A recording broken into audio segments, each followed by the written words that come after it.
Assalamualaikum warahmatullahi wabarakatuh. Selamat datang di channel saya, Faris Sustian. Dan kali ini kita masih membahas mengenai tutorial Cortex. Dan yang akan saya bahas adalah bagaimana cara untuk melakukan pre-populated data PIB ya, pemberitahuan impor barang di Cortex gitu ya. Kita tahu bahwa PIB ini merupakan dokumen tertentu yang dipersamakan dengan faktur pajak. Nah, kalau dulu di e-faktur ya, yang lama, itu kan kita langsung pre-populated data ya. Nah, kalau di Cortex seperti apa menunya? Silakan disimak pembahasannya berikut ini.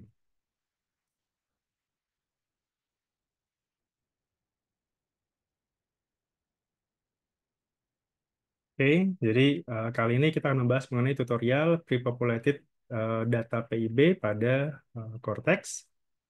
Yang pertama tentu saja ya seperti biasa ya, silakan Bapak Ibu buka Cortex-nya masing-masing.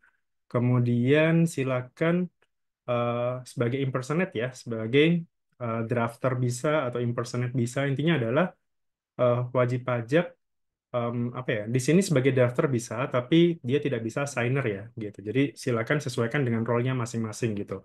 Kalau drafter bisa juga melakukan ini, PIC juga tentu saja bisa, tapi kalau cuma sekedar signer maka dia tidak bisa membuat atau mengakses faktur pajak ya, dia hanya bisa melakukan tanda tangan saja gitu ya. Jadi seperti itu kurang lebih bedanya antara drafter sama signer. Kalau dua-duanya di role aksesnya itu um, drafter dan signer, berarti dia bisa membuat sekaligus menandatangani. Nah, kemudian sebelum masuk ke sini ya, uh, siapa saja yang berhak menandatangani faktur pajak itu tentu saja kalau di aturannya sendiri itu adalah orang yang ditunjuk oleh manajemen atau orang yang ditunjuk oleh perusahaan. Jadi bisa saja direktur, bisa juga pihak lain atau orang lain selama dia memang ditunjuk oleh perusahaan. Bisa internal perusahaan, bisa juga eksternal perusahaan. Contohnya kayak kuasa pajak dan sebagainya. Gitu. Intinya itu disesuaikan dengan business usual perusahaannya. Oke. Nah, untuk melakukan pre-populated data PIB tadi ya, pertama adalah tentu saja kita buka faktur dulu, e-faktur, kemudian masuk ke pajak masukan yang ada di dokumen lain ya, di sini, di dokumen lainnya, pilih pajak masukan nomor 2 ya.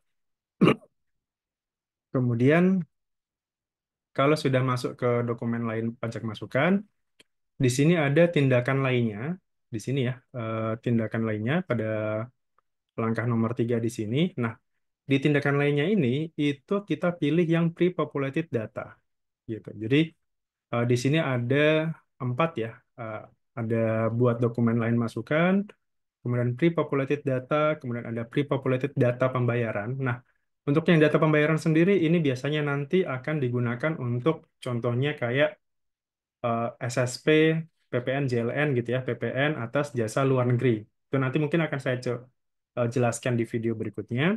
Ada juga upload. Upload itu nanti dia akan menggunakan XML gitu. Nah, untuk pre-populated data PIB kita pilihnya yang ini, pre-populated data.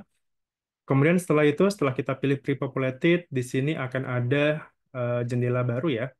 Silakan ditulis masa pajaknya. Misalkan ini Januari, kemudian tahun pajaknya katakanlah 2025.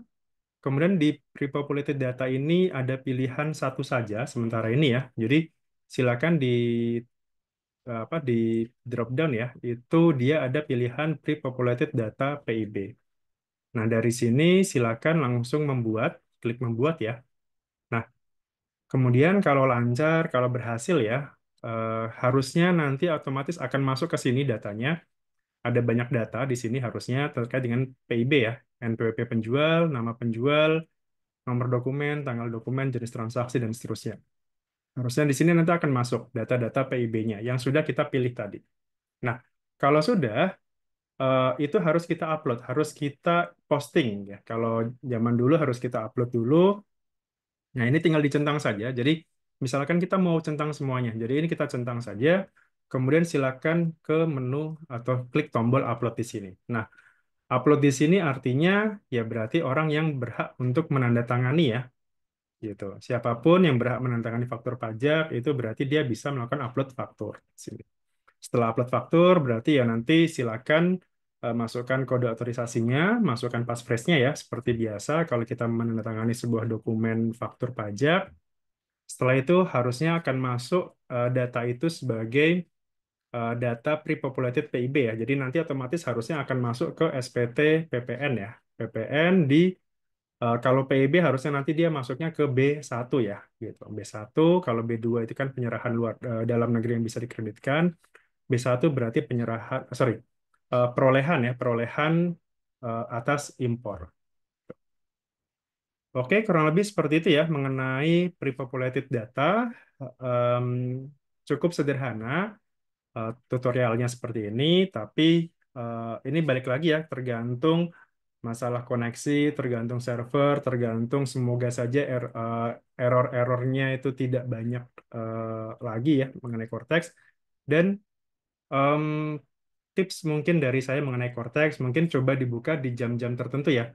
Biasanya jam-jam sepulang kerja itu relatif lebih lancar ya. Biasanya katakanlah jam 5, jam 6, jam 7 itu relatif lebih lancar dibandingkan jam-jam sibuk lainnya gitu. Kalau kalau malam hari justru malah kadang-kadang malah apa namanya? Kadang malah suka macet juga gitu.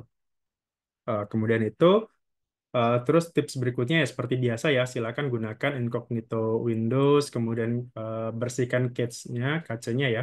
Itu atau kalau memang punya MacBook, silakan gunakan MacBook ya untuk mengakses Cortex gitu. Itu saja mungkin dari saya. Mohon maaf kalau ada kekurangan. Kalau ada pertanyaan, silakan tuliskan di kolom komentar. Dari saya terima kasih. Assalamualaikum warahmatullahi wabarakatuh.